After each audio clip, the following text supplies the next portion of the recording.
And here he is, Shohei Ohtani. The image is indelible. Shohei Ohtani and Ippei Mizuhara sharing a laugh a mere hours before the interpreter's betting scandal became the biggest story in the world. But as a prosecutor on that case, Dan Boyle wasn't surprised. I can't say whether that is the most I ever saw, but it certainly seemed like quite a few bets.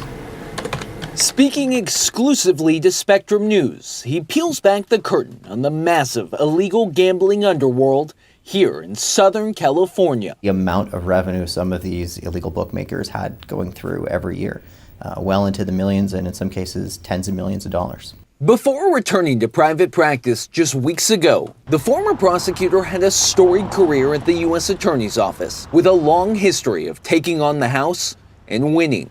Are you nervous?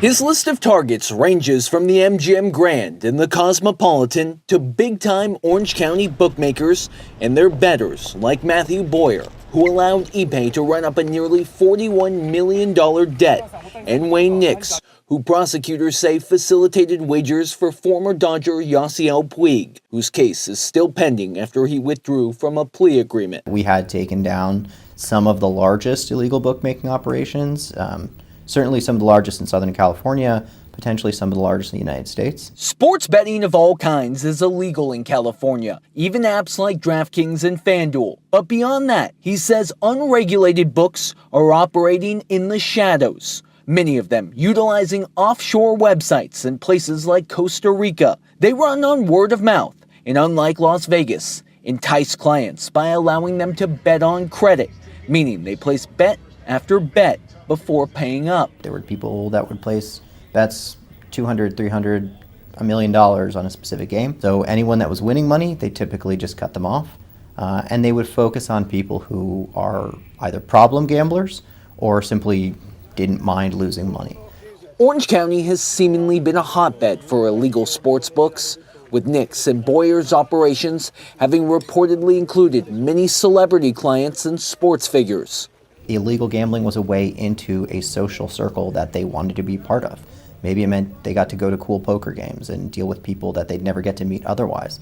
Maybe it means they get to go golfing and have someone they've seen on TV with them before. We need to get to court right now, and then when we're done, we may have some comments. Prosecutors say Ippei placed 19,000 bets over just 2 years and owed more than $40 million to Boyle, who appeared in court Friday to enter a guilty plea. Mr. Boyle is very relieved to finally be able to accept responsibility for his conduct. The bookie's client list also included 2 professional baseball players whose names were withheld in court documents. We certainly did see some athletes, and there were some sports rings that focused more on athletes, former athletes. As for Boyle, he believes that while his office took down some of the biggest illegal bookmaking operations in California, the problem is only growing, with Americans gambling away an estimated $511 billion on illegal or unregulated sports books, according to one industry trade group. I certainly wish I could say it's not going to keep happening, but I suspect